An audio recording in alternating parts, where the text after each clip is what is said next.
welcome to the Holy Hour Podcast, the bi-weekly all-cure podcast. I'm Gavin, and I'm joined today by Chaz and Antonio to kick off 2026.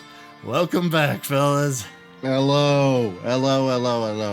I got something to say really quick. Antonio, I don't like how your beard is becoming more white, but I'm upset more by the fact that I just looked at the video and my beard is turning into Antonio's beard, and that's upsetting me.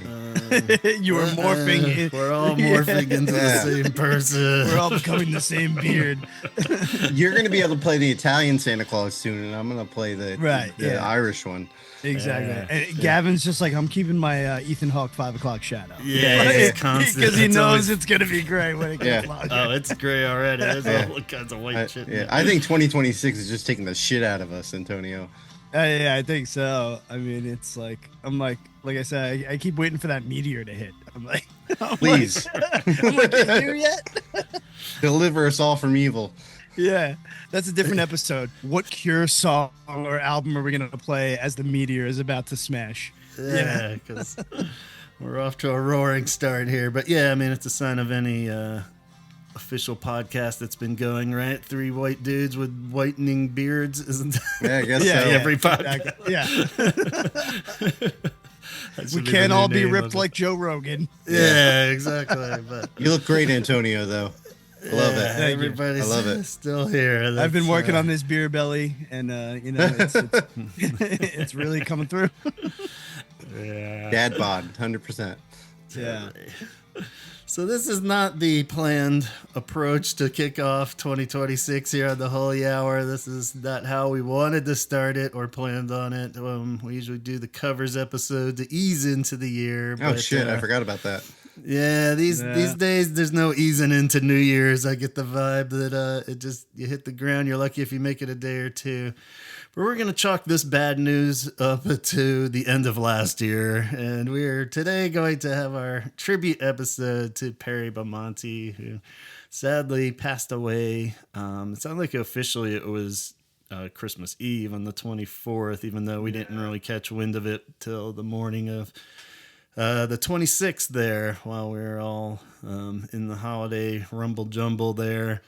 But big sad news. Like I said, I'm going to try to lump that in with the end of horrible last year and try to keep a positive attitude going into this year.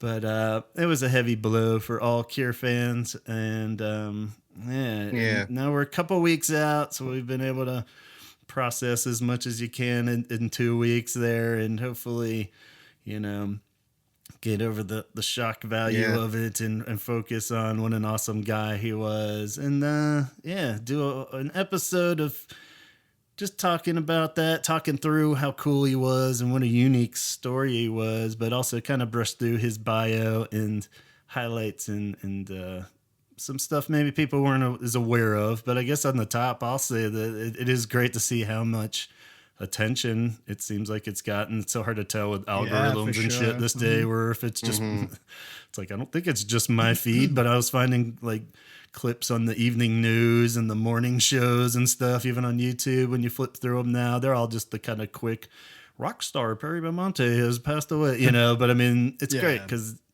he's such a cool background guy in a sense. I mean, to Cure fans, he's up there at the top, but everybody, it would be easy to overlook him, is what I say, and you could get real mad about that. And but it is cool, and of course the Cure fans were all putting out really cool and very passionate responses to this. Everybody was very moved by him, I think, as a person and a musician. So you guys in the same boat then, had been seeing some good stuff? Oh yeah, for sure. It's like I can't, like you said, it like algorithms, this, that, and the other. But but even my son, like Elvis, like hit me up like immediately, and was like, "Dad, Perry died." You know what I mean? Like, so you're talking a 15-year-old who, yes, he loves the Cure, but mainly he's looking up dumb, silly stuff. You know what I mean? Like, and his social media is not even remotely close to like mine, so that it was like constantly in his feeds as well.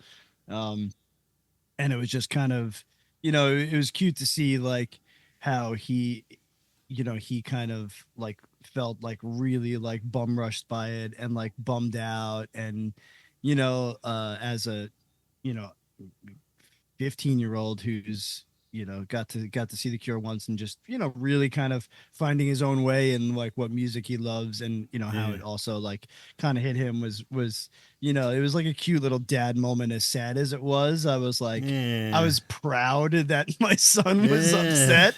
Like I was like, "Aw, I did a good job."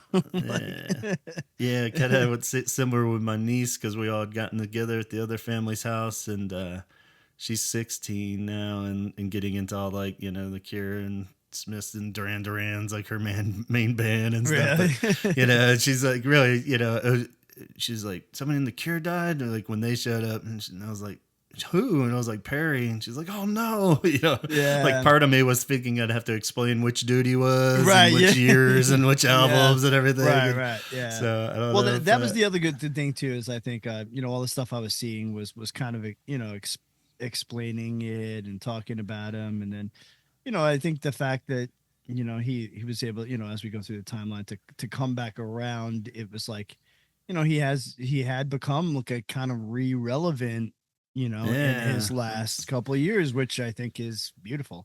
So I mean, it was kinda only a couple days more, and it was only a couple days and it was only a couple days after seeing shows of the Lost World in the movie theater and like watching them on the big screen, like so it was like, whoa, we were just like, what? Yeah, everyone was so happy when he just reappeared there, not to jump ahead, but having him back in the band, and doesn't even need to be the main lead guitarist or whatever. He's just such a cool guy that everybody wants him up there doing something on stage and being a part of the band and part of the actions. So yeah, that is cool. And something, with the Troxy, just as much mileage as that is gotten for the show of the Lost World, than the theater, than the DVD, and it makes it even that much more special now, knowing that it's not only the Cure's most recent show and the show of the Lost World, but Perry's final performance, not even just with the Cure, but ever, and that's sad, but awesome at the same time that they got captured, and we can have that forever now. So that's pretty, totally. Pretty cool. That's love it. Yeah, and and he's just such a cool story, like we were saying before we hit record, just in general, even pre coming back in 2022, in the sense of, we'll get into the step-by-step of what happened, but, we all know the whole cool thing about Perry's story is it's the dream, like you're the roadie, the crew guy for your favorite band, and, you had your buddies with all of them, like that's golden enough right then, but then, come on, man, we need you, and you join in, and that is becomes just in the band and during their, arguably peak even, through commercial success anyway, and then, becoming the main guitarist and all that. It's such a cool fairy tale kind of musician story for a guy. And and even from a musicianship, he's got the like it's stacked up against him. He's a lefty guitar player. Yeah.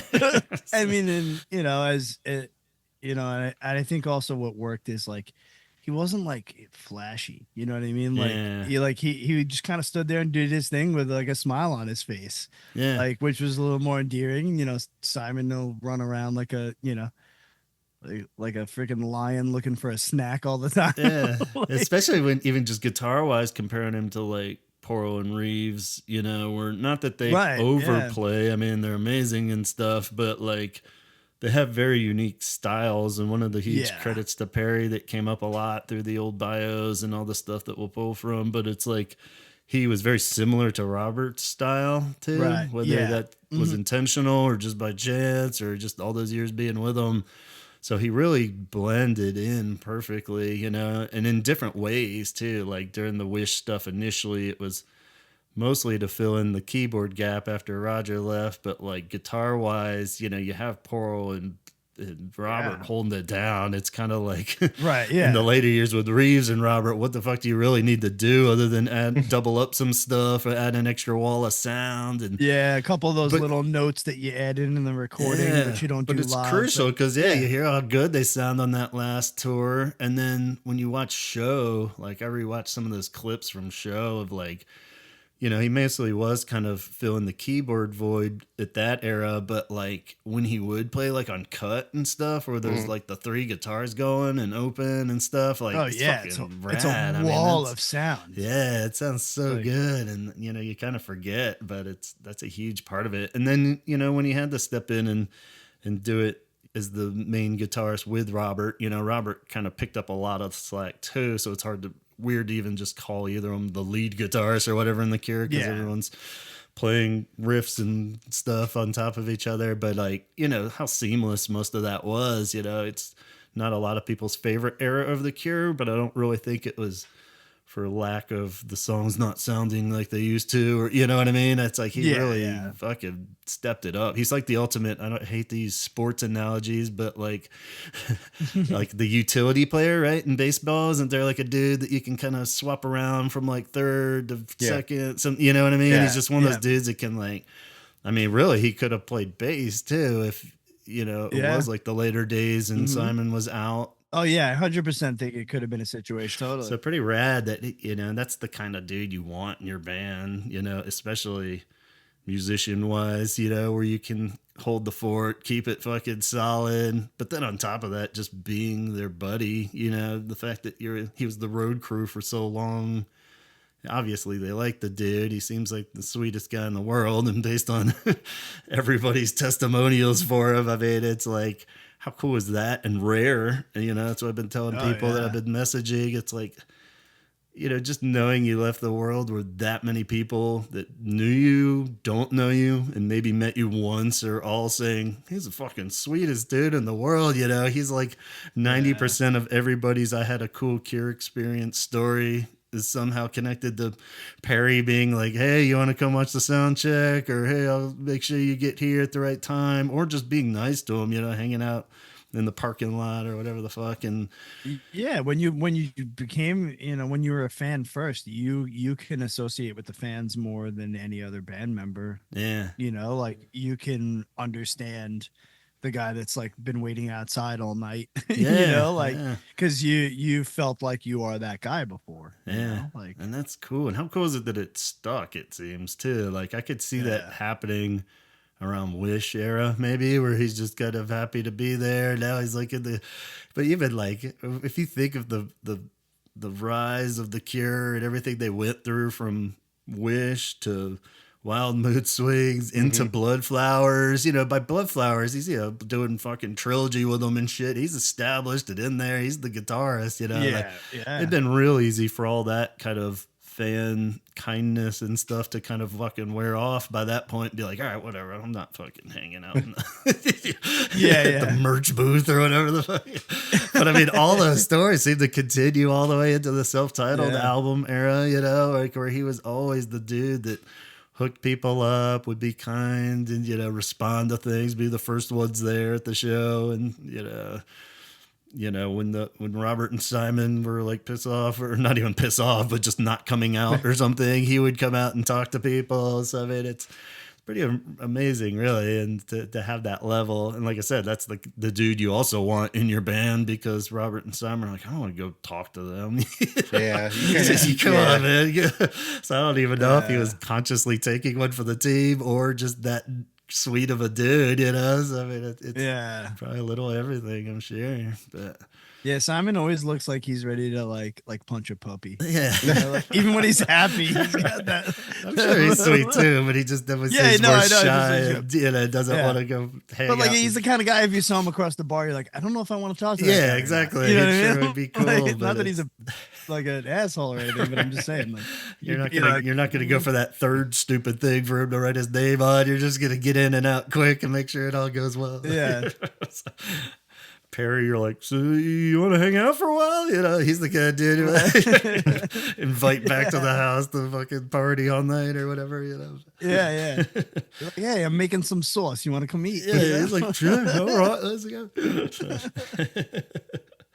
A lot of cool segments out there too. You know, it is a good chunk of time on his timeline when you look at the crossover. If you look at other Cure members, if you had to really dissect when just they were in the band, he is like a really cool sector of the time, you know, where it's like right at the beginning of the golden era into, you know, present day, and then the end cap, of course, makes it even sweeter. So, but yeah, a lot of cool stuff out there. I recommend. I was rewatching that interview that's on the DVD for Trilogy. Is really cool because they talk to him separately. So there's a lot of cool parts where Perry's just kind of talking for a good length of time, you know, about that, mostly those shows and stuff, but a lot of things in general, and a lot of cool little insight that you enjoy when you watch it, but don't really stick in the long-term memory bank a lot. Like Simon talked about how cool Perry was or always is, mostly in reference to these shows, but as far as like stage nerves and stuff, saying that he's the chill one. Like Jason and Simon say they get the jitters a lot, you know, especially for something big like Trilogy. And how Perry's always just so cool. He always does look very relaxed up there. So. Yeah, I might have to throw that DVD on today. Actually, I recently, because mine was like all messed up, and then I actually recently found it. Yeah, you like, said you'd gotten the Blu-ray or something. And I was like, yeah, it's a really good interview. Like, where did this come from? Yeah, it's cool. And then, you know, he was saying, well, in this one, I was actually a little nervous because doing those 3 albums for the first, you know, they'd only done it like 2 times before or 1 time before. so, but yeah, it is kind of cool that he's the solid rock up there when you, it's like, all right, Perry, go. So another reason why you would want that dude in your band, you know. So, but yeah, lots of good stuff out there. And, yeah, he's always credited with Trust, This Is a Lie, and Anniversary is like the 3 main ones that he brought, you know, the full demo in and made it. I'm sure there's more, and I'm sure there's countless, you know, of course, contributions to the writing process or whatever, but those are always the ones that are, which, you know, Trust is super fucking solid, and This Is a Lie is definitely one of the better ones on Wild Mood Swings, and Anniversary, you know, is pretty much the second to End of the World, I'd say the best song on self-titled, but we won't get into all that. Yeah. And I guess the T on all those Wish demos was always referenced for Teddy demo, so those are, so it'll be fun to kind of listen back to those with a closer periscope, if you will. So yeah, lots of those on there. So can I interrupt real quick with a little Cure breaking news? Right now? Yeah, well, everybody will know by the time this comes out, but so the Twilight Sad announced their first LP in 7 years, and Robert is playing guitar, looks like on 3 of the tracks. Oh wow. So I guess they already released a track already called Waiting for the Phone Call. But there's that came up on my release radar. Yeah, he's also playing guitar on Dead Flowers and Back to 14. So so that's a little bit of Cure breaking news, I guess. All right, yeah, very cool. Well, that's the kind of news we like in the breaking. Now I got a little skip in my heartbeat when you said breaking Cure news. I was like, oh no, we have to double up the tribute episode. Who's next? Yeah. Well, I also wanted to add that this was that was a difficult week, being that Rob Reiner had passed away the week before. And, Gavin and I were texting back and forth of just how much we love Spinal Tap. Rob Reiner was a big part of my movie going life as a kid and you know, early teens and everything. But RIP to him also. So big losses. Yeah, he's one of those people when you really put all those movies together too, the directing side of, you know, don't even realize it because they're diverse enough to that's the thing. They're all over the place. Stand By Me, Spinal Tap, Misery. So it's just kind of It's going to be somebody that's going to be missed. So, same thing with Perry. So, yeah, it's a difficult week, dealing with that. So, you kind of get attached to these celebrities one way or another, and artists, let's say. I think it's also because we hear so many horror stories that when like some of the good ones are going, it makes it intensifies it. Because we're in the day and age of like information overload, like where when we were younger, like we didn't really know, you could like it was hard to find the dirt out on people, you know what I mean? Like you had to buy that magazine article that talked, and you couldn't believe it. Yeah, exactly. When now it's like it's all in your face, and these horror stories of these Hollywood executives and these creepy ass band members doing creepy ass things. So it's like when there are those like good wholesome ones, it makes it more such a bigger like damn, like it's one of the good ones, because it just seems like that's harder and harder to find the good ones, like. And and I think Perry, everyone would put him up as the sweetest cure dude almost, I think even not having met him, I would even say that if somebody said rank them on the levels of kindness, let's do that right now. We're doing a ranking episode. We're going to do 1 to 10 and we're going to put out 10 different levels. And rank everybody on that. Pull up the rubric. But Perry and Rob Reiner dying like almost the same week. It was a depressing time, and just the world in general didn't really add to the kindness of it all. So, but I'm was really upset with Perry dying. It just brings into reality the mortality of these people, and our favorite band. And also I'm kind of the type of person that likes to deal with stuff by just like ripping the band-aid off and deal with stuff with like a hammer. So like it just brought into reality of like, man, like this is gonna happen again. And it like somebody closer to like somebody that's in the band, and it's like it's something that we kind of all have to come to grips to, with our mortality, but just also as you get older. Not to bring the depressing part into it. I mean he's a year younger than Robert, even like 5 years younger than Roger at this point, so it's like there's no rhyme I mean, because Rogers, the announcement, that Rogers was battling cancer was like, oh shit, you know what I mean, and now this is straight up actually losing someone. So and even Andy, it's such a more reality. Andy was super tough initially, but I mean he'd been out of the Cure for so long, had such a small stint, but at the same time the outpouring was pretty huge, especially from the Cure world, and that was like, he even tipped us off to it. I think it was like a week before he died. He posted on Facebook saying, I'm about to die. So it was like, oh shit. But, I mean, this, we knew that Perry wasn't well based on a comment his wife had said about not being in next year's festivals. But at the same time, nobody expected the official word to pop up like that, and it's.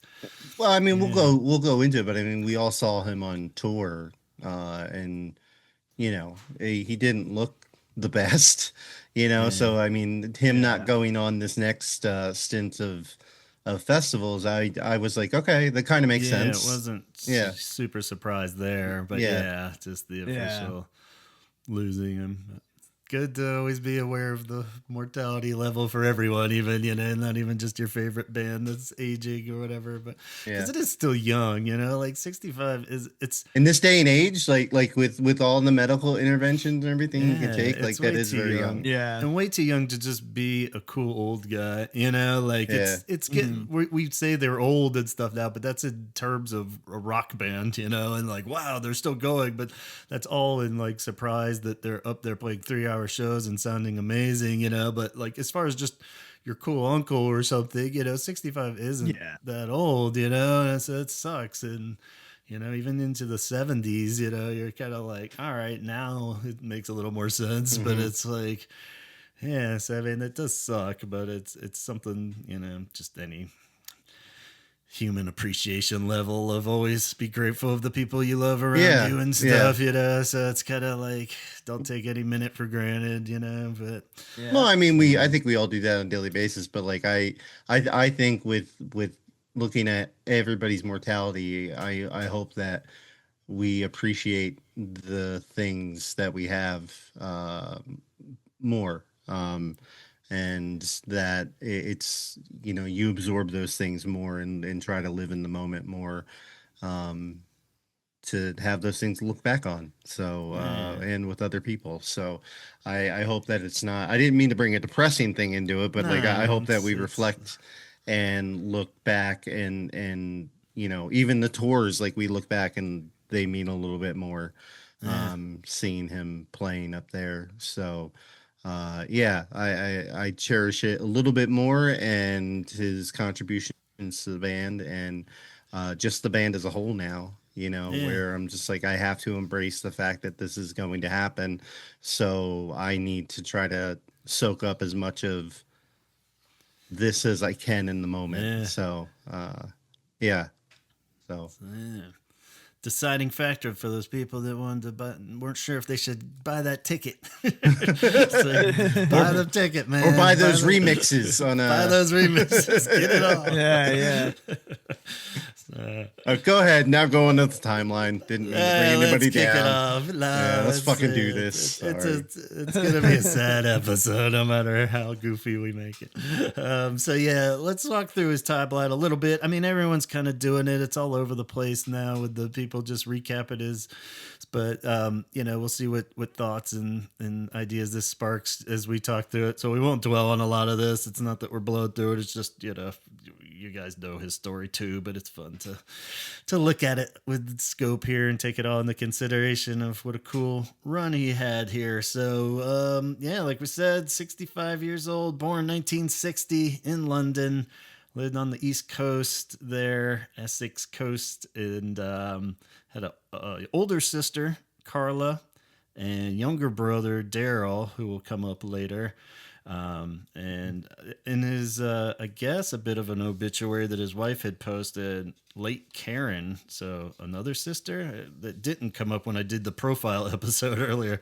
So I'm not sure what's up with Karen, but it doesn't sound like she's still with us. So I'm not really sure. But he attended the main cool early years story is that in Basildon, England, is where he went to school at St. Nicholas, and this school was packed full of awesome talent. So Andy Fletcher went there, Martin Gore, both of Depeche Mode, Alison Moyet of Yaz fame, and Vince Clarke would be around there. I'm not sure if he went to that actual school or not, because that comes up later. But I mean, I think all of them are roughly the same age too, so we're in the same school at the same time. So how fucking cool is that you have, basically Yaz and Depeche Mode and Perry all bashing around the hallways together. So it's like, Jesus, what was in the cafeteria lunch at that school? So it's like, yeah, for pretty real. cool. So yeah, and let's see. So he, like you said, he was discouraged early on because of being left-handed. That many people discouraged him from playing guitar. Not sure how personal that got or what, or if it was just inconvenient more. But so that kind of sucked. But he didn't start until about age 17 when he started playing guitar. Of course, big influences being Bowie, T-Rex, Jeff Beck, The Clash, all huge inspirations for wanting to learn guitar. His first album he ever bought was Roxy Music's debut, and first live show would be AC/DC, 1977. So down with the rock and roll. Had a lot of early bands in Basildon, including the Anorexic Dread, the School Bullies, Film Noir, a couple others. And Perry had a quote calling all those bands rubbish. And they were formed just to make noise. We had no direction or spark of potential. Those are the best bands. Yeah. Somehow Anorexic Dread did actually get signed fairly young though, or quickly. And he said it didn't really pan out though, but they did have some luck. Almost got signed. I'm not sure if there's any anorexic dread recordings floating around out there, but pretty cool. And of course, his younger brother Daryl would be a huge part in the story evolving, because by '84 he's doing roadie work and had worked for The Cure and Depeche Mode in the early days. And something came up where he was not going to be able to do the Cure's roadie work and was able to hook up Perry with the roadie gig for the Top Tour. And so it does get him in on some Top action, even though he missed the album. So there you go. So yeah, he said, it was a no-brainer quitting his band and joining Road Crew for The Cure. He said, getting to watch one of my favorite bands for more pay was better than being in a crappy band. It's pretty rad. Just shows that his fandom level, is legit, man. Fan from the start. How fucking cool is that? So yeah, pretty cool. And so, of course, joining that Road Crew would be, like he's saying, a no-brainer. And, a lot of the credits for the roadie stuff is, guitar tech. And at one point it switched to Robert's assistant. I don't know if that means like Robert's guitar tech or what, or just personal assistant.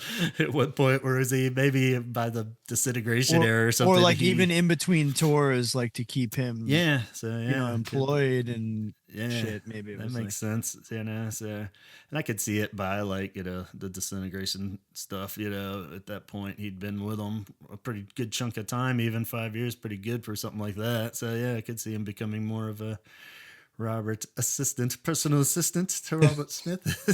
So that would definitely help the bond, and with Road Crew and stuff like that, that's especially guitar tech stuff. I mean, you're pretty in there, and I was watching In Orange a couple weeks ago.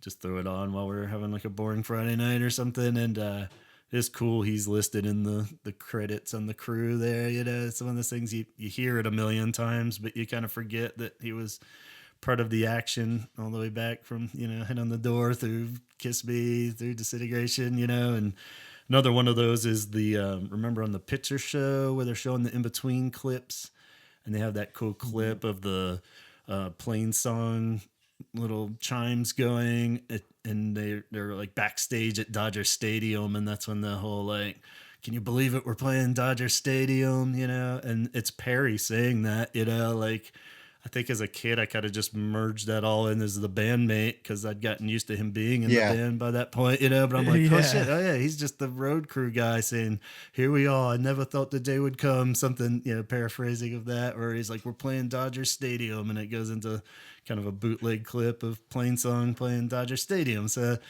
cool that he was in there for all those early little snippets and such too. So yeah, I don't know. Did you ever do any Road Crew work, Antonio? You ever been a roadie for any other bands or anything like that? Not on full tours, like I've just helped out friends like during, like, hey, we're going to do this, or we're playing this show and this is bigger, and they don't really have a crew, and I was like, all right, let's go, so, but I did have those situations where like, my best friend's band, back in the day, From Autumn to Ashes, was like kind of at their height. And then, my newer band was like still smaller, and it would be like, he would just randomly call me up and be like, someone bailed on this big sold out show. Can you get to Philly tomorrow? And we're like, yep. Totally. And getting to, open up a crazy show with, Hope Conspiracy, From Autumn to Ashes and On Earth, like completely sold out at the Trocadero, it's like, whoa, so I've had those fun moments where, friends have kind of like, asked you to hook you up, cool. Yeah, it's pretty cool. I always thought that'd be a pretty sweet gig, like just being the touring guy that helps them set it all up and everything, not have to play the show is actually kind of a good stress reliever. Yeah, I mean, I got friends that do that for a living, like my buddy Brian works for Blink-182 now. Cool. He's always with them, and then my buddy Justin, he works from everyone from like Interpol to like Halsey, you know what I mean, like, and he just, that's his thing, is just on the, again, like, he is a musician, he's played in bands, but he gets these like, gets to see the world on these gigantic tours, like. It's one of those deals where it's sweet, where if everything's going great, but then you don't want to be the reason that the guitar shits out or something. Or totally Exactly. I've seen plenty of bands throw their guitar at somebody on the side of the stage when it's not. It's like, it's you gotta probably have thick skin. Like any job, you gotta know your shit, I guess. But, that's why I only stay on the groupie side. Yeah, there's no way that could go wrong. Totally. So also during the roadie years, it's always noted that around the Kiss Me sessions is when Robert's sister Janet would teach Perry piano, and I don't know if that was a deliberate, like, getting him trained kind of thing to maybe throw in some keyboard skills at some point, because at that point it was where Lowell was definitely in flux, and they got Roger. Maybe not by that point. Like, maybe they hadn't gotten him for the tour, so I'm not sure when the lessons started. So in a sense, maybe they were kind of planting the seed there to take over some keys. It would make sense, especially if you got Lowell over there and not really doing what he needs to do for those key parts, or at least maybe being the guy that fills it in for him before they found Roger. That's some crazy on the job training. Like I don't know how to play piano. Why am I filling in for this position? Yeah, exactly. It's like, well, you're gonna learn. Okay? Yeah, it's like, oh God, all right, fine. And look where we're playing, and the shows keep getting bigger and bigger too. At this point, it's not playing at the fucking. Yeah, they must have really liked him to do that, though. That's what, that's wild. That's, he's probably, I don't know how intense the lessons were, or if they're just dorking around while they're recording in the studio, and he's just like, hey, show me some piano stuff or what. But pretty rad. And roadie days continue on. They get Roger, so no need for keys right away. It's interesting that he didn't, when we're talking about subs and stuff, that he didn't, I'm trying to think.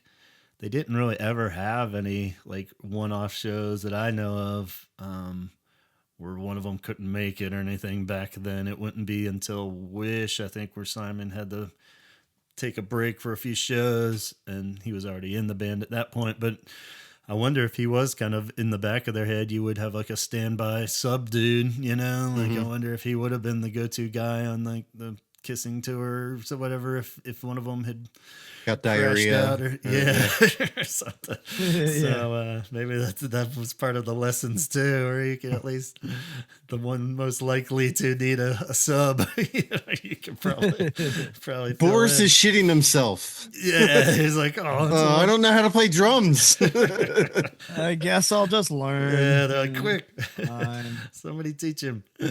But the big day would come after Rogers leaves the band after the Prayer Tour 1990 at this point. So all the disintegration bliss has just come to a head, and Roger's like, I need a break. This is fucked up. And Perry is asked to join the band because they no longer have a keyboardist because Lowell's long gone by this point.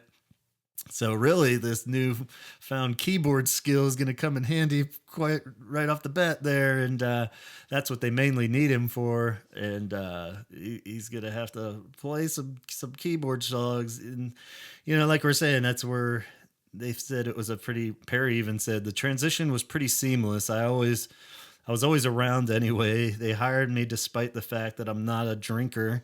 I don't even support a specific football club. Wow. So it's kind of not a drinker and doesn't care about footballs, but they still hired him. And, I think that's why it is better to have your friend and dude that knows the band really well instead of the virtuoso, in a sense of, a lot of those keyboard parts, especially by that point, weren't super demanding. It gets trickier by the disintegration stuff, but most of that stuff that Lowell was doing, Robert was kind of plucking out and writing in the studio, I think, for the most part. So you're not getting anything super over the top. And it sounds like they kind of catered the set list for the first few shows. He would make his stage debut June 21st, 1990 at the Palais de la République in France. At one book cited it as like a Bastille Day festival or something that's like a regular thing out there, but a big festival. So if you've seen these fucking festivals, could you imagine that being your first show? Because the second show he would play would be 2 days later at Glastonbury Festival. Nice. And so, welcome to the band. Trial by fire. Yeah, he said the first show was an hour and a half, but it felt like 20 minutes. It was a daze of noise and lights and black and white keys. So I think he was mostly playing keyboards on those because they, I believe, still had Pearl with them for that. Oh yeah, totally still have Pearl for that.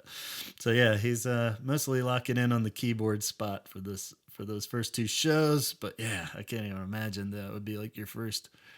It seems like those festivals would be pretty hit and miss anyway, where the sound's always a little shittier than you would get in a venue, or everything's rushed because they're trying to keep everything on the clock. It's like, geez.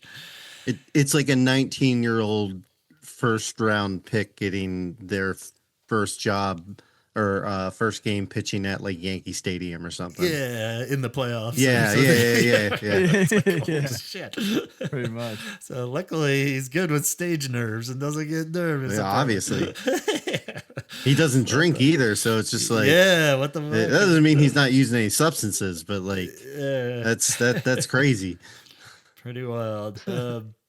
So yeah, if you weren't lucky enough to catch one of those first 2 shows, the first sighting as a fan probably would have been, I'm trying to think back of like the first, I think it was the Close to Me video, or he must have been in Never Enough then too.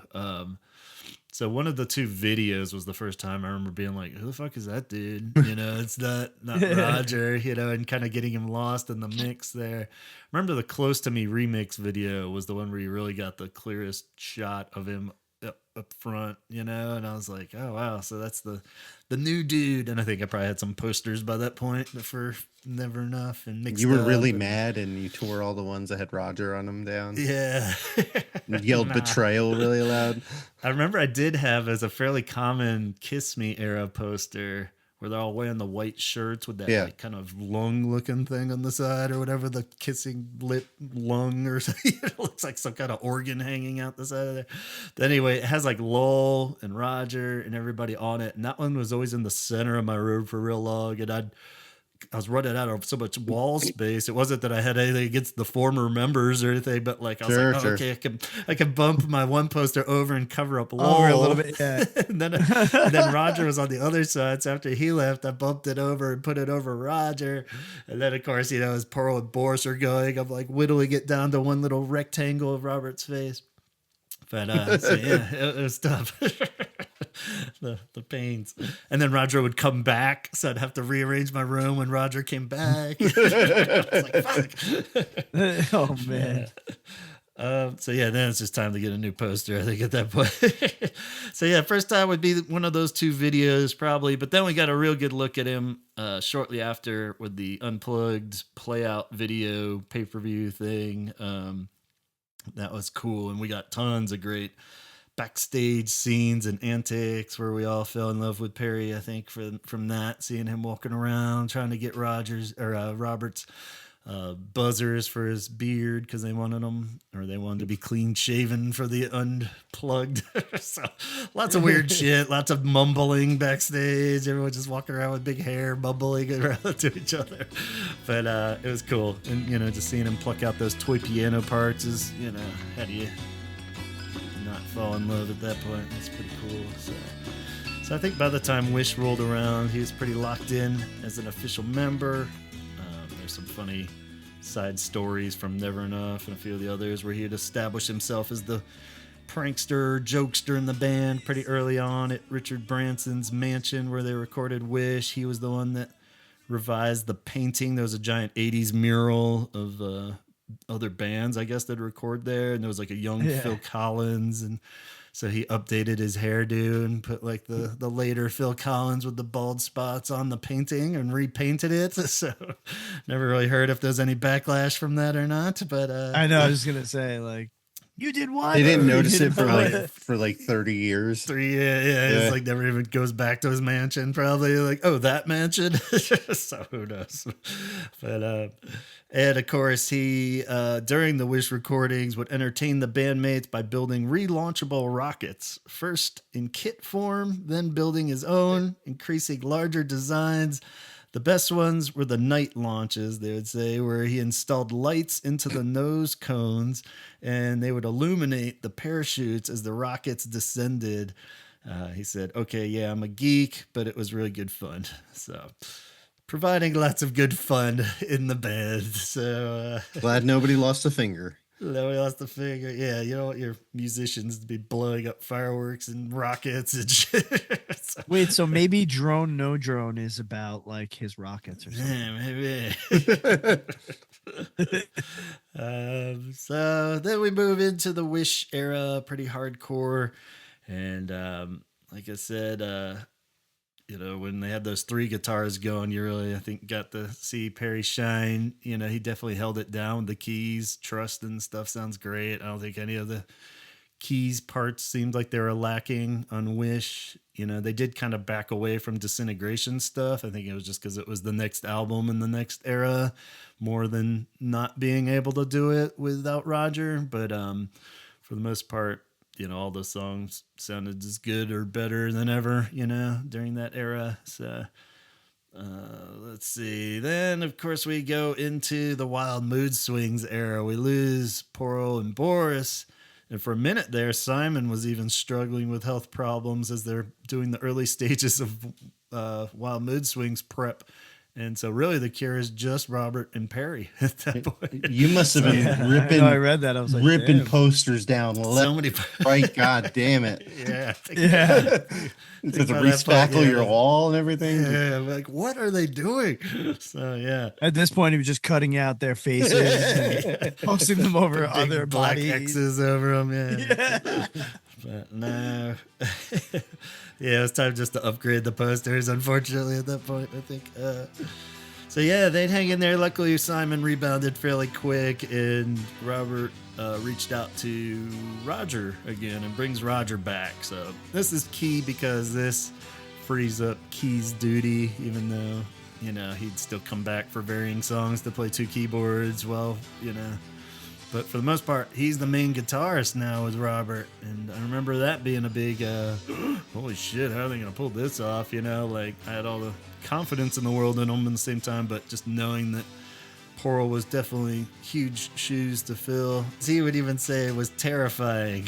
So, up for the challenge, and I think that's a huge credit to him that, he never seems to be like, well, I'm out too, or bailing when shit gets crazy, whatever 15th variation that they're going through. He's always game, it sounds like. And so, and again, his style matching with Robert's definitely helped a lot, in hindsight.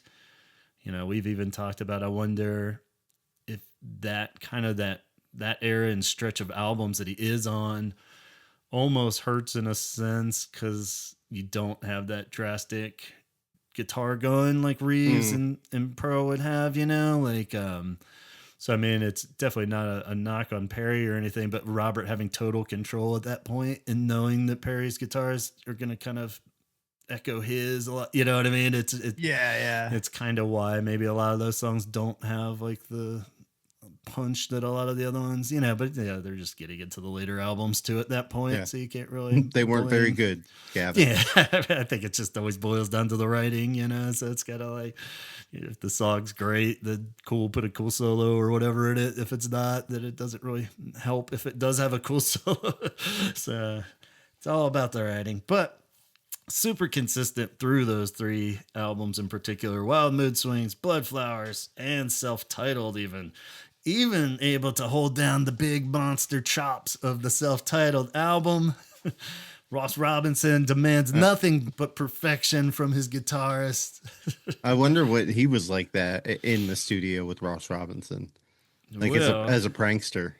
Yeah, and everybody had their few quotes, and of course, further testament to Perry's kindness and being cool, where he was the most diplomatic of Oh, yeah. quotes about Ross Robinson, which I have here. He says, Ross Robinson, he was very passionate. Not everyone shared his vision. Arguably, he didn't understand the Cure, but he definitely believed he did. So that's pretty great too. One, he was very passionate, and not everyone shared his vision, but arguably, I think he was just patting him on the head. Yeah, he's saying, Poor sweet boy. He thought he was doing the right thing for the Cure, not so much. So I thought that was great. That kind of shows kind of dude he is too, where he's not gonna be like, fuck that guy. That was the worst experience. So if Perry's cursing you out in an interview, then you've really fucked up. So that's so. Unfortunately, 2005 would roll along after the self-titled mess, or whatever you want to call it. And this is still probably one of the most confusing and messiest departures from the Cure, believe it or not. Unfortunately, it includes Perry, the sweetest, kindest dude that you don't want involved in a messy breakup or whatever. But yeah, apparently him and his brother Daryl, who had become the tour manager and crew guy for the Cure at that point too, would be dismissed in a very mysterious and confusing batch of miscommunication. Fake emails were credited at some point. I think some shit got posted first about their dismissal from the Cure. Roger was lumped in with this too. So it was Roger and Perry at the same time. Robert said some crazy shit about wanting it to be a 3-piece again, and he boiled it down to just him, Simon, and Jason. They recorded like the title tracks from the first few albums at like I don't know if that was like the AOL or Apple sessions or something they did, some really Jazz Odyssey. Yeah, something, but I can't believe that would be the driving factor. So it's still up in the air. It was always a little mysterious how somebody that had been with them that long and that close to him, Roger, they've kind of come in and out a few times, so that made a little more sense. But Perry was really weird. I still, if we're going to speculate, I think it had more to do with his brother, and it was one of those, he had to go or something, so Perry went with him. Like it was one of those brother double deals. Unfortunately, that's what it sounds like to me. Yeah. So, but I don't really have any solid evidence of that other than other people speculating throughout the years. But or don't steal Robert's Snickers bars. Yeah, man. Just keep your fucking hands off of them. Who knows? They were labeled for a reason. Yeah, and Robert likes lay off my green M&Ms. Shake it up. Did we ever find out what the riders were? Did we know specific? That? No, I don't think so. Yeah, there's a lot floating out there, but I've never seen any Cure ones other than that list of horror VHSs he wanted. Yeah. But I don't know. I have to dig around for that or see if anybody out there does have their riders. That would be very interesting to see what the. They're pretty private, though. I can see them not keeping those under lock and key and not wanting to leak too many. Or even current day, though. I bet it's a lot more tame now, but or just to see how modest it is, probably. Yeah. Just I wonder if they have like one wacky thing that they put. Sure, they must have some weird circus peanuts or. Totally. Perry, of course, was super diplomatic there too, while Roger had some biting, harsh words in response to leaving the band for a minute, even though obviously that all worked out in the long run. Perry would say, I never knew I had much of an impact I never knew I had that much impact or how important a part of the Cure I was for so many people. I wish the band well and bear no grudge. So very sweet exit with that too. And then later, I guess this would, he would say in an interview in 2018 when they're selling his home in Devon in some like housing magazine or some shit that we came across. He said that I wasn't fired as reported on the internet. We're still all good friends. And that his brother's departure left a strain on the relationship with Robert, where we go no longer, where we were no longer talking. So, yeah. So, that pretty much does confirm the brother angle, I think, more. So, yeah, good to know that maybe it wasn't as harsh as it came across on the internet and stuff. But people were just heartbroken then. I remember that was a huge deal because he's everybody's sweetheart favorite guy that hooked him up, and you're like, holy shit, how do you not have Perry in the band anymore? So that was tough. No more hookups. Yeah, no, exactly. No one's gonna be exactly. nice to us now. So 15 years of a member, 6 additional as a roadie. That's a pretty good run for the Cure. Yeah. And like I said, stretching a cool, section of their history too, from the golden era into the later albums, really covering both. Like I said, 90% of everybody's stories I hear of how they met the band or great interaction is all stebbed on Perry hooking them up in one way or another, or just being nice. If it's not just him, he was the leading one to get them backstage or something. Yeah. So, as we dive into the non-Cure era, these are all pretty thin comments, but keep the timeline rolling there. Apparently he lived in Florida at some point. Not sure where or when that fell into the timeline. His love for fishing will come up later, even though he has been a fisherman his whole life. So maybe I would think that had a huge factor of the Florida love, where he could get some good fishing in. He's like, I want to catch some marlins. Yeah, he's out there fucking slaying marlins and stuff while the Cure. Old man in the I sea. can't believe you never ran into him while you were in Key West. Yeah, So, drinking fucking pina coladas, and I look over. How weird would that have been? Yeah. yeah, right. You'd be like, I must be really drunk. Yeah, I was like, oh shit, I was sitting next to Perry the whole time. It was like when I saw Ian MacKaye at a candy store on the Jersey Shore. That was fucking weird. Like, you just start fucking singing next to him. Like, I went up and was like, are you Ian MacKaye? He was like, yeah. I was like, can I have a picture with you? He's like, yeah. after I buy this, yeah, I buy fine. this saltwater taffy. Yeah. Yeah. And then you asked him for a Fugazi shirt and he punched you in the face. So yeah, so I'm sure a lot of people still manage that. The people closer in his circle were able to stay in touch through these times, and he 2009 married his longtime sweetheart Donna, who stayed by his side all the way. Aww. And she, I think, was the driving force for rehabilitating horses, and they would get a place, and that'd be a huge part of his non-Cure era. Was I believe it must be some kind of farm there big enough to have horses on, and rehabbing horses. I believe dogs fell into it. Big animal lover. As we've seen in all the pictures now that are floating around, really, even some of the donations after his passing are for a dog. Let's see. Yeah, it was the Dogs Trust is one of the ones that they say in memory of Perry. Maybe donations may be made to Devon Air Ambulance Trust and the Dogs Trust. So, Aw, very cool. So yeah, big dog lover. Goats and stuff in pictures. He's got all kinds of animal love going on. Loves the ocean. Just like the fucking like just chillest, coolest guy. Totally. All further proof.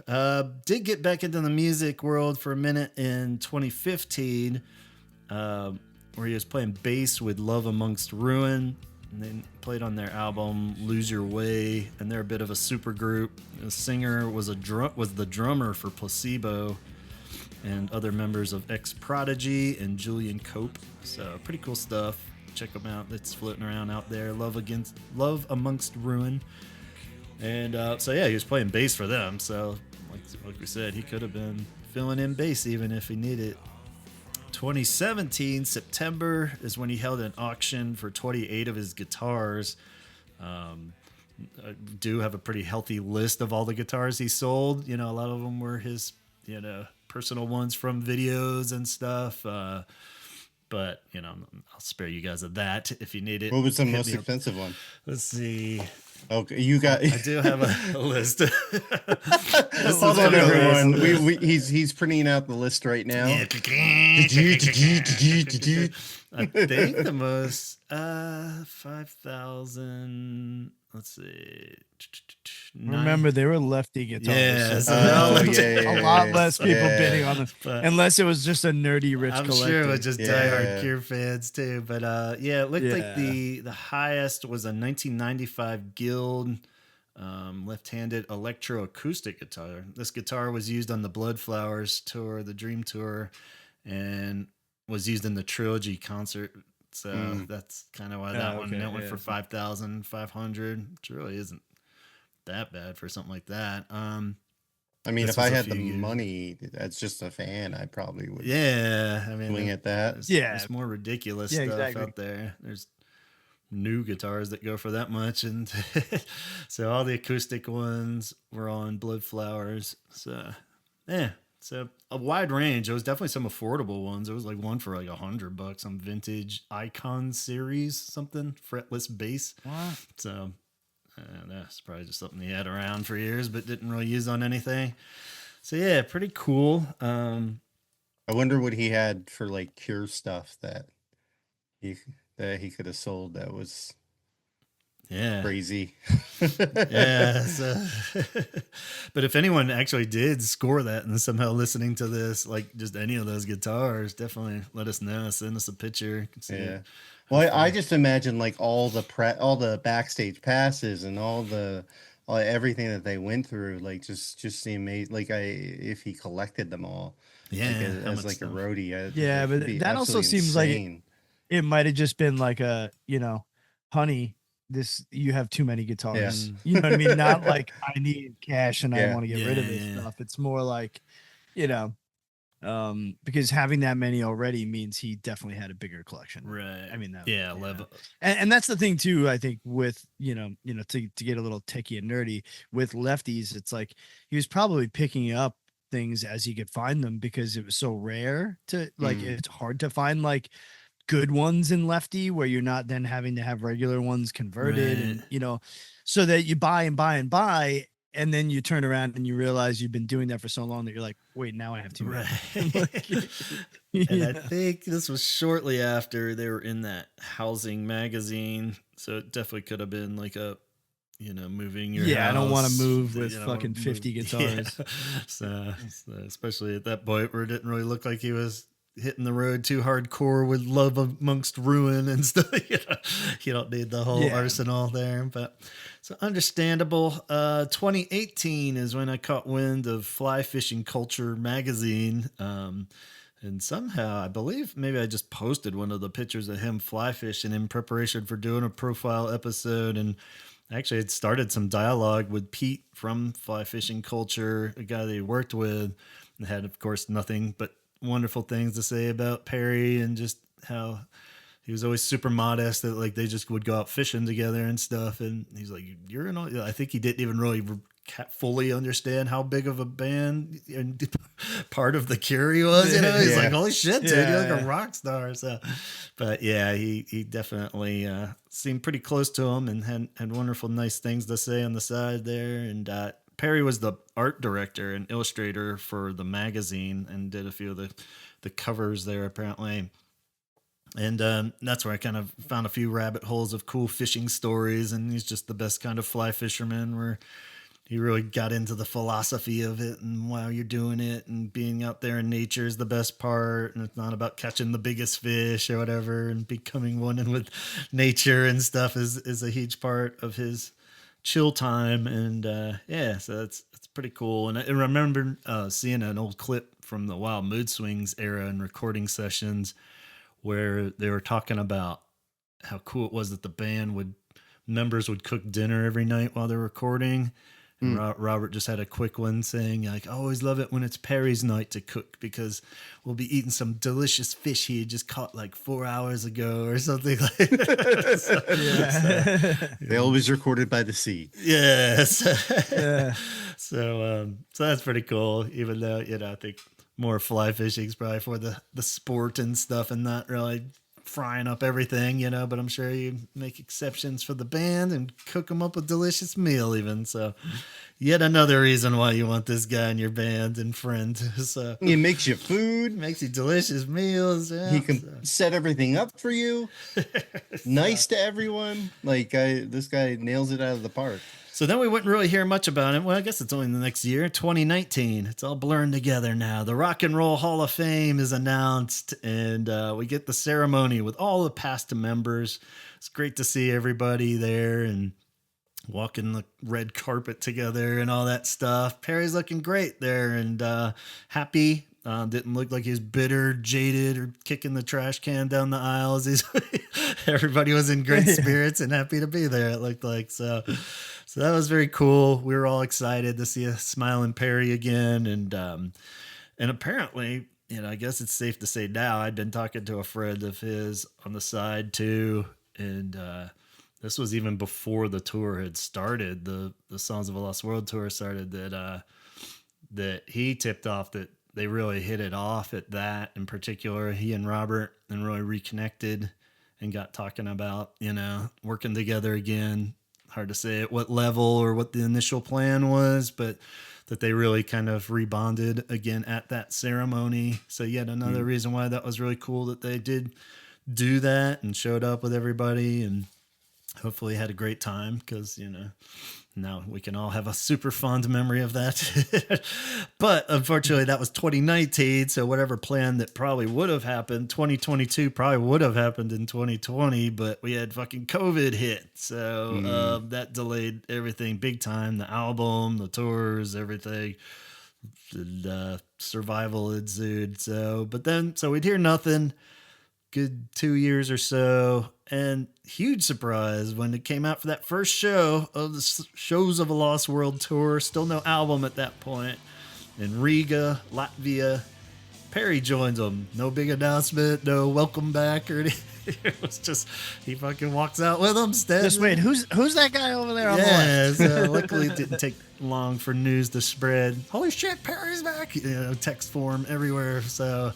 Photos and so just kind of quietly taking his place up on stage, tucked back there, and and not only it would have been cool if it was just the Euro shows, that's what I was kind of half expecting. It was kind of like when Lowell came back for the Reflections thing, or maybe it was just cool, we're buds again, come out, play a few shows, not necessarily in the full band, but then I think maybe some photos started to pop up. I don't know. They didn't really do any press photos or anything. So no, I don't think there was ever an official announcement that he's back on Cure.com or anything like that. It was just, he was there and then he was credited with everything. So it looked like he was in for the long haul, especially once he showed up in North America. And we're all like, fuck yeah, he's still here.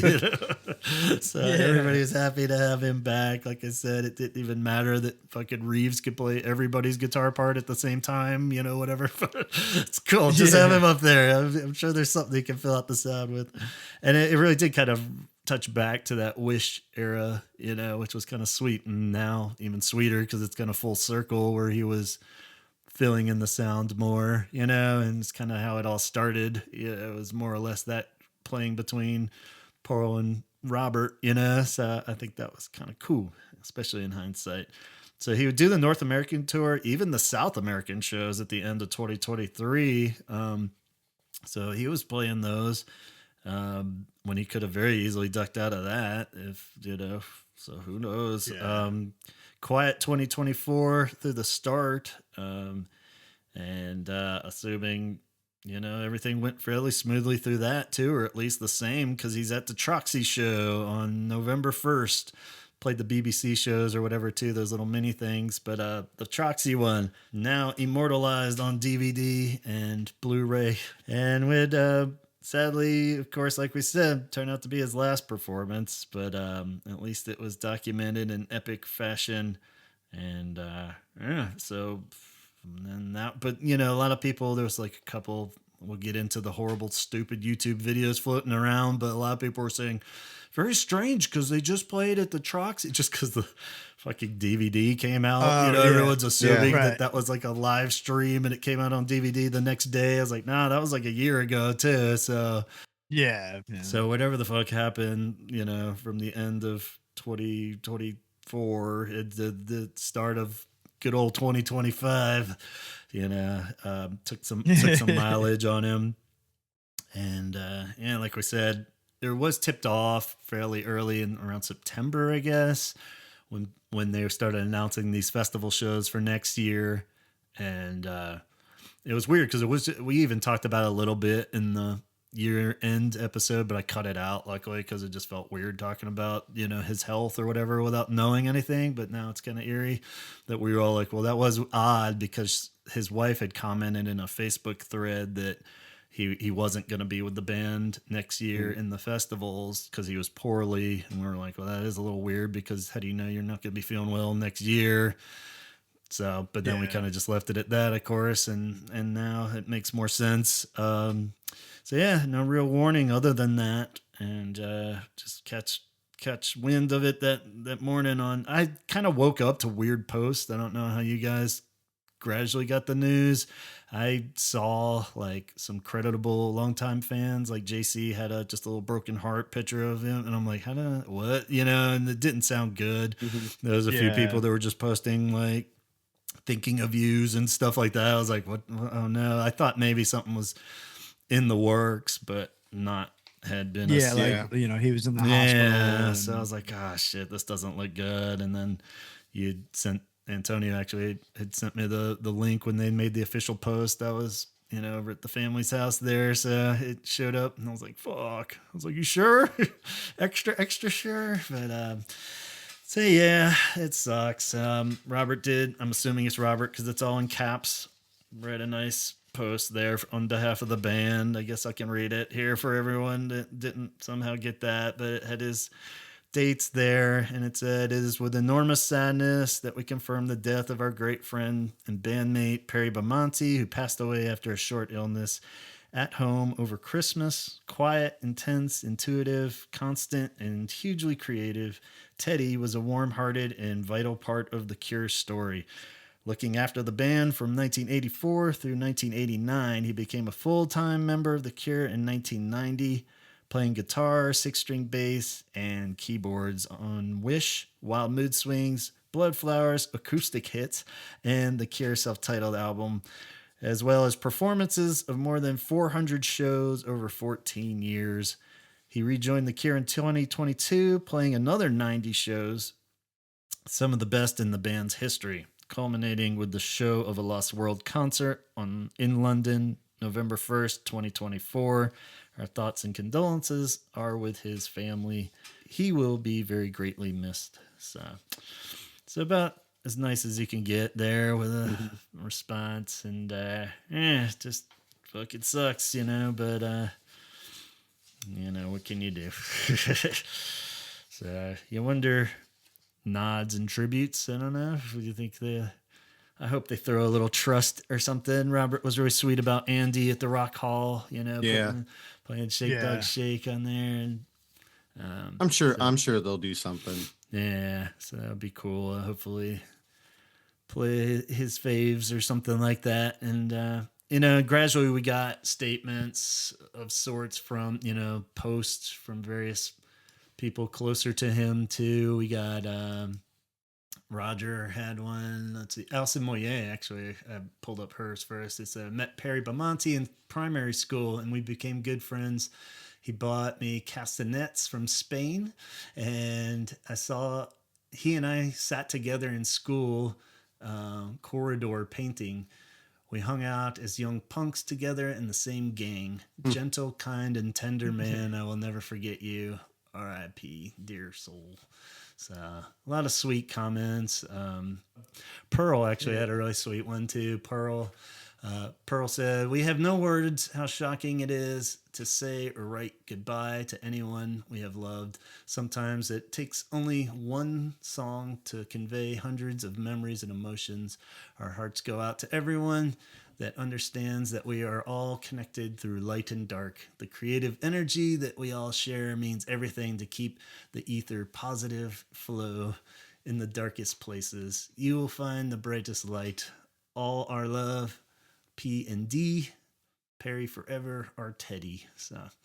So yeah, lots of kind posts from former bandmates and friends and people we grew up with, and rightfully so. So I don't know, man. From there, it's hard to say where to go. Like I said, a lot of good coverage too of just little tributes here and there. We did get into talking about some of the YouTube clips. Like, of course, everything with YouTube takes it a little far. I guess just even on social media, there's been some, for the sake of keeping some humor flowing, there's been some like where people are trying to be sweet. So I don't want to bash on it too hard, but like a AI image of like Perry ascending from the stage with wings and I fucking hate. Please, please stop. Like, it's bad enough that shit is like killing the environment and like causing energy prices to skyrocket. Yeah, just lay off the AI. It's you don't want to see an AI video of a baby morphing into Perry Draw on a picture. Draw a picture. Draw a fucking picture with wings. So yeah, it's those were kind of awful, but at least so bad they were kind of humorous at a time where I'm just like, oh god, being all heartbroken reading all these posts that I see fucking Perry like winking and running in AI or something. I was just like, what the fuck is this? And running up and hugging Charlie Kirk. Yeah. I was like, no, God, no. Stop. One of the ones that's probably not, I don't know, I guess it's fair to bash on it because it was a collage picture, so it wasn't AI at least. But did you see the one? It was like a little Perry collage, and in the top right corner they'd put a picture of Roger from the Just Like Heaven video, like where they just mixed up their hairdo styles and thought it was Perry. Oh god. So, I mean, everyone was, of course, Cure fans are always too nice. We're like 90% of the comments are like, that's sweet. And the one person's like, clearly you're not a fan. You don't even recognize that. Oh god. So that was pretty good. And yeah, a lot of just like kind of AI generated, whether it was written by a person, they just didn't want to read it or something, but just doing the Wikipedia videos on YouTube. I was telling you guys, I found a really weird one early on of the guy in the room going into the conspiracies of his final hours and with the blaming it on the COVID vaccine and shit like that. Hell yeah. I was like, always got to bring that into it, you know, so bring some fucking nice conspiracy theories into it. So those get a little, I couldn't believe more people weren't like fucking tearing into it. I think because it was more of that dude's audience than Cure fans that had stumbled across it. So yeah, it was like, I was even tempted to just start cursing people out on some of these because they were so like, a few of them were, what was like some of those like, what the fuck are those shows called? Not like those TMZ kind of headline things. It was like the final dark hours of Perry Bamonte, or, you know, it was just like, what the fuck, man? I was like, how do you put, and a lot of them that I clicked on, even like hating myself or even falling for the bait, you know, but I just wanted to see what the fuck they were even trying to say. It was like, just like where they didn't even talk about anything scandalous. They're just reading the fucking thing that Robert posted, but they just put that headline on it. So people like me would click on it and be like, all back on clicks. I was like, how do you sleep at night, man? That's just rotten. You know, it's like, what the hell's wrong with these people? So, or posting like way too much personal information that you have no clue. Yeah. Like there's no way that you even know that. Like, unless it's like Robert doing it, but like, yeah, can you imagine Robert there just doing AI videos of Perry? Oh god. Yeah. No. God. So yeah, so you know, as much as you want to torture yourself out there, there's a lot of weird shit to dig through or not, you know. I think that's probably the wiser thing. Yeah, don't even fucking give them the clicks and don't, you know, when they keep scrolling. So like you said, yeah, there's no need to pick apart the final what happens or whatever. Obviously, the family wants to keep it private, and you know, you don't have to try to sync up the wordings of anything. You know, it's just he's gone. Sorry, you know, and it just sucks. So best thing to do is just to listen to the albums and appreciate what we have. You know, that's the cool thing about musicians and actors and directors, that you have their work still, you know, after they're gone. So that's a way of being immortal, you know? So I think that's kind of the best way if you weren't friends or family. So it's just like, this sucks for us as fans, but I can't really imagine what, you know, people like Robert and like people close to the band are going through. Yeah. That they don't really need to see the shit posting if they're online. Right. Of like this bullshit, you know, it kind of demeans their grieving process. I fucking hate it. But sure. You know, just kind of the world we live in. If it pisses us off, imagine how bad that would be, if you knew the guy and grew up with him, and so Yeah. It's like, where the fuck did you get this from? Like, Right. you're speculating about my friend's death, like, Yeah. over about your worldview. Like, why are you doing this? Like, let people have their moment of sadness before you start, Yeah.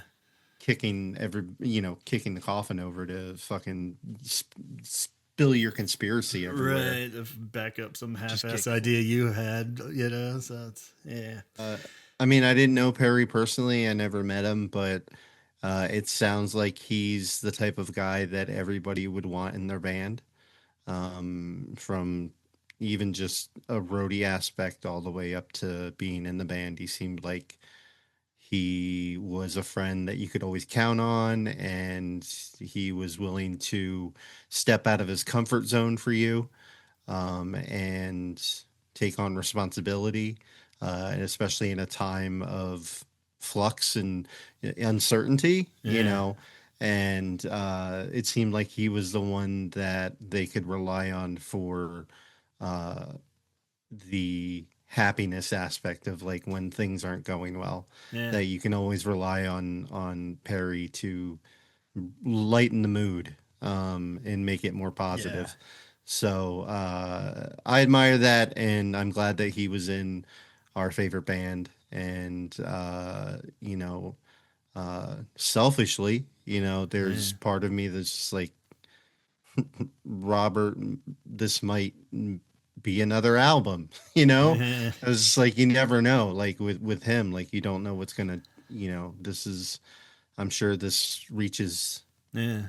to his core of, like, of mortality, and we know that that is a huge uh topic when it comes to the Cure, Yeah. through his music of dealing with age and dealing Yeah. with death, that this is just another, Or at least adding another layer to Songs of a Lost World. Oh my The fact God, yeah. that it's like Yeah. those Whew. songs were his last hurrah with the Oh Cure my. too. So I mean, yeah, that just Yeah, even if it's not music, yeah, you're absolutely right. Like, sounds, that's like hearing that song again, you could totally tell that it would be something that he could relate to that, and it would just be yeah. more powerful and meaningful. So yeah, that's pretty much all I have to say. R.I.P. And Yeah. yeah, so yeah, just thanks for everything that he contributed to this band. And like I said, watching the concert in theaters, I did do a lot of focusing on Perry, because it was like when you're watching it, now on a big screen or not on YouTube or not on your TV,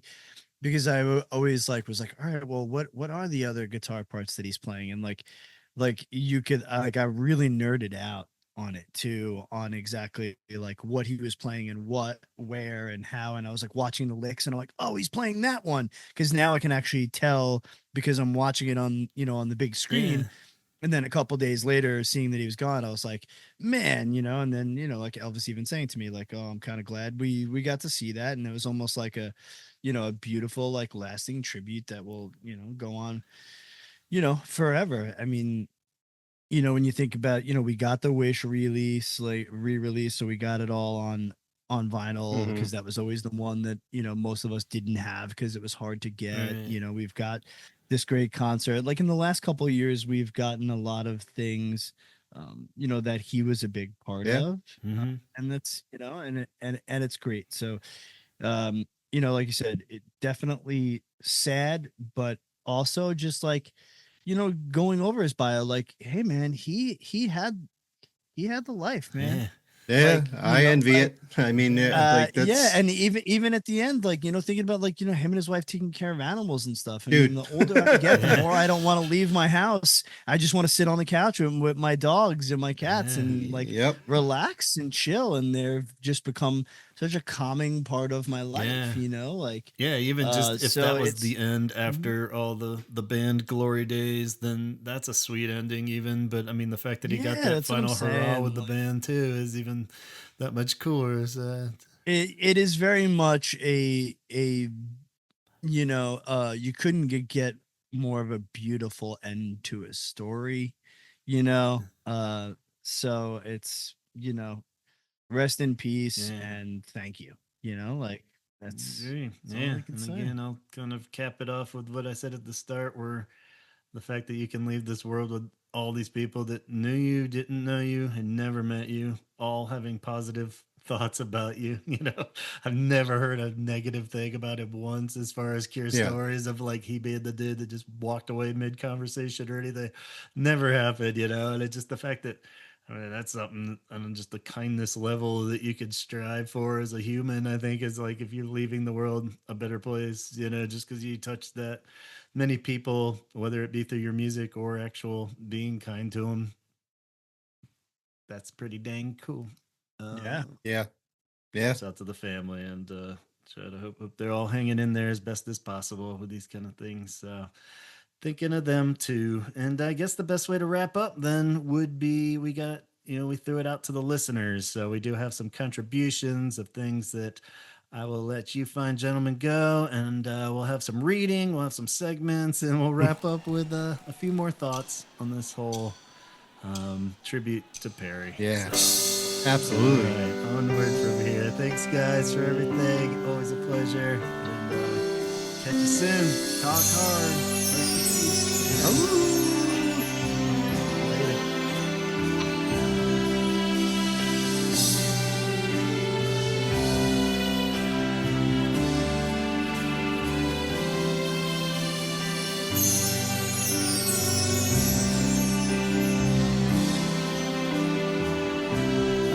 Thank you so much in advance for sending in a few contributions here that I'd love to share with you guys. And it only seems fitting to kick this off, a tribute to perhaps the kindest Cure member, with a poem written by perhaps the kindest Cure fan ever, Allison. The poem is called "You Have Stepped Outside." You have stepped outside, but left the door ajar. We can still hear you making music, swirly, jangly guitar and keys, and a song called Trust, playing on a turntable in a quiet room.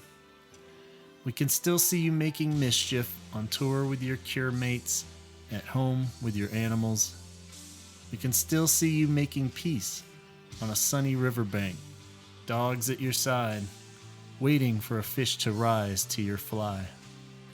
We can still feel you making joy, cherishing your wife and family, sharing kindness with your friends and fans, making connections that last a lifetime. We can still hear you, see you, feel you, Perry. You live in many hearts. Best wishes, as always, Allison.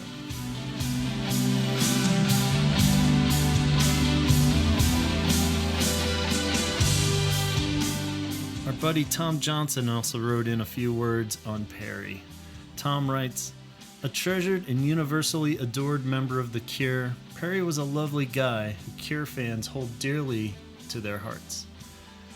Out of everyone, Perry seemed to really enjoy being a part of the Cure. His enthusiasm always shone through, and he was often seen smiling on stage. That translated into spending time with fans. He was the one band member who seemed to really enjoy those moments.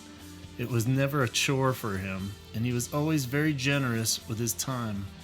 Getting into the Cure through wild mood swings, he was an integral part of the Cure for me, and I was really sad when he left in 2005.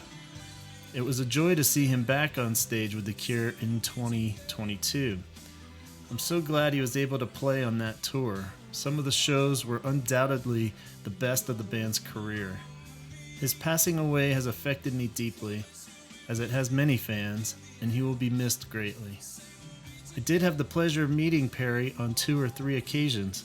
Firstly, outside of London Astoria in 2000 for the Bloodflowers London promo show, when I had a photo with him.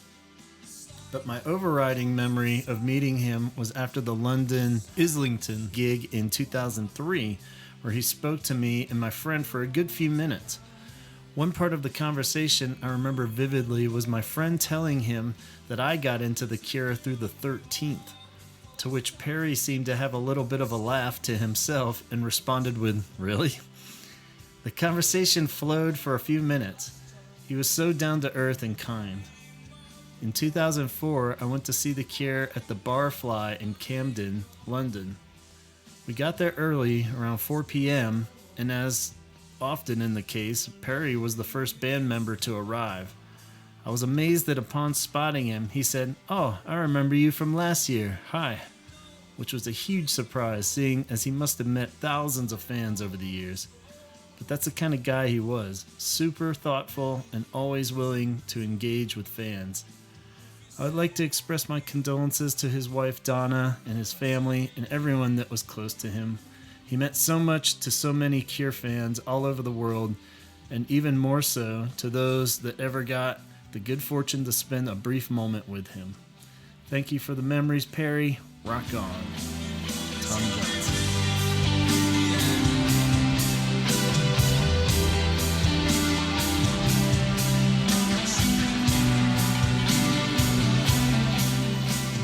For our next contribution, we hear from Rayan, who wrote, "In 2022, I saw The Cure twice.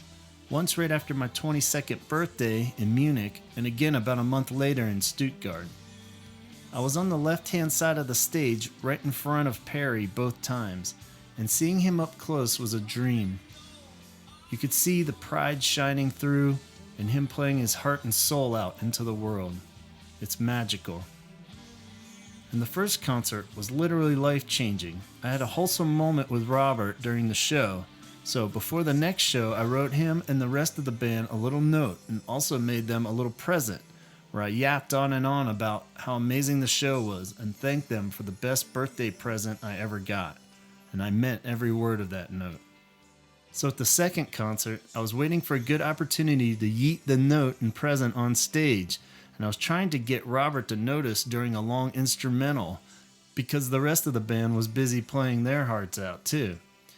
And I got desperate during Close to Me and yeeted it on stage right as Robert turned around, but Perry noticed me throwing it, and he nodded to me as if he was saying, "I see you, don't worry." And I was low-key a little scared they weren't going to get it. It didn't matter who got the note, it was for all of them. But at the end of the show, he goes a few feet forward and picks up the note and looks at me like, "Here, don't worry, I got it." And he flashes me a small smile and starts reading it while walking away. And his face goes from straight to a smile. I liked Perry before that happened, but after that incident, he was one of my favorite members. I just appreciate him so much more knowing how he cares about fans. Did he have to do any of this? Absolutely not. Did he anyway, because he's a sweetheart of a human and figured it might make a young fan happy? Yes, and his kindness towards fans is a huge reason I love him so much. Not gonna lie, it kinda kills me that Perry has no clue how much that action meant to me. But yeah, that's why Perry Bamonte stole my heart. Rian.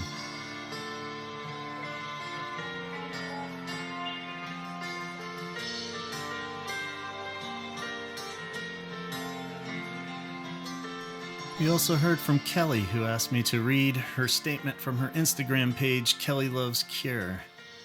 Kelly writes, "Everyone is looking to me right now to eulogize Perry Bamonte as his biggest fan. I don't know that anyone can put into words how much he meant to all of us who loved him. I see many people posting photos of Perry holding a guitar, and yes, that was a large part of who he was, but he was so much more than just a great musician. He was a multifaceted man. He was a beloved husband. He was a brilliant artist and illustrator. He was also an outdoorsman, a fisherman, an animal lover, and a farmer. One of the reasons he was my idol was because I found him so inspirational. He had a bit of an underdog story, working his way from the roadie position to a full-fledged member of The Cure. He was so down to earth because he always remembered where he came from. His kindness also inspired me. I've never heard a single bad story about him, only accolades. He was also known to go out of his way for fans, always sticking around to sign autographs and take photos. His kindness was as legendary as his guitar skills. That's the legacy he leaves behind, a legacy of kindness. In order to honor him, we must continue his legacy by being kind to one another. Make time for one another. Take care of one another. Let's also keep Donna Bamonte in our thoughts too. She is part of the Cure community and has been as kind to fans as her husband. Let's extend our condolences, kindness, and love to her at this terribly difficult time. Kelly.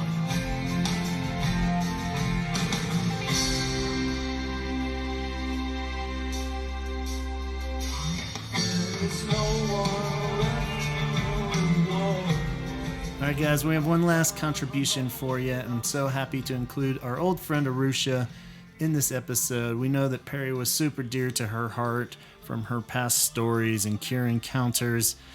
She also did a wonderful Cure fan doc, Chill Chat, on her YouTube page that I recommend you check out as well. So let's cap this whole thing off with some words from Arusha. Hi, Gavin, and Happy New Year to the Holy Hour All Cure podcast. I am still sideways from the loss of Perry Bamonte. Perry changed my life. He was a hero, and he was a hero that I was lucky enough to meet for the first time in 1996. After my friends and I chased the Cure bus in an effort to get autographs from the band. And after meeting Robert Smith for 2 seconds and getting his autograph, I walked over to Perry and we had a very long and delightful conversation. And one of my favorite memories of him was this conversation, because this is when he told me for the first time that he too was a Cure fan and that he understood why we cared so much. At the time, I didn't really get what he meant. And I said that to him. I said, Perry, you are in the band. What are you talking about? And he said, no, I'm a Cure fan too. I was a fan of the Cure before I joined the band. And through the 30 years of knowing him, I learned about the beginnings of his Cure fandom, which was in 1978, 79, when he was a young punk in the Basildon scene, playing in bands like Anorexic Dread, School Bullies, and the Spurts. And he would see a bunch of bands in town. One of them was called No Romance in China. And No Romance in China played Three Imaginary Boys as part of their set. This was 1979. So Perry went up and spoke to the singer. The singer was Vince Clarke from Depeche Mode. So as Perry told it to me, they strike up a conversation and they say, oh, you like The Cure? I like The Cure? Well, let's go to see him next week in London. And granted, they didn't drive as far or fly as far as we have, some of us have, for The Cure. They made a pilgrimage to see The Cure, just like we have as Cure fans. And Perry also said that was the first time Simon to join the band. So if you think about it, the way that he remembers The Cure and the stories that he tells, not only in the band, but as a fan, it just brought him back down to earth for me. And he was always so kind and had so much time for us goofy fans and doing the goofy things that we do. The love that he showed for his bandmates, for his family, his animals, I could go on, but I just miss him so much. And my deepest condolences go out to the Bamonte family. Love you, Perry Bamonte. You're my hero.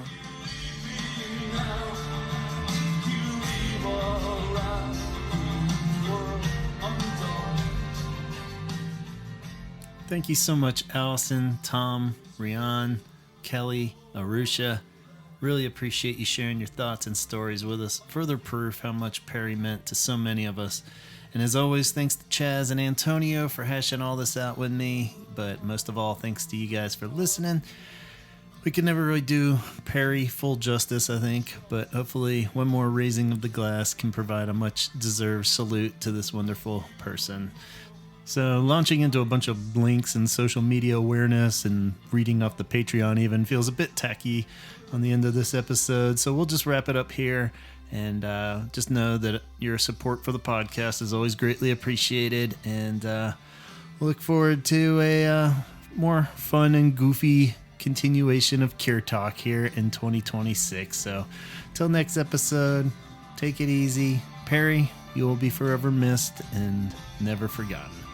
Talk hard, guys.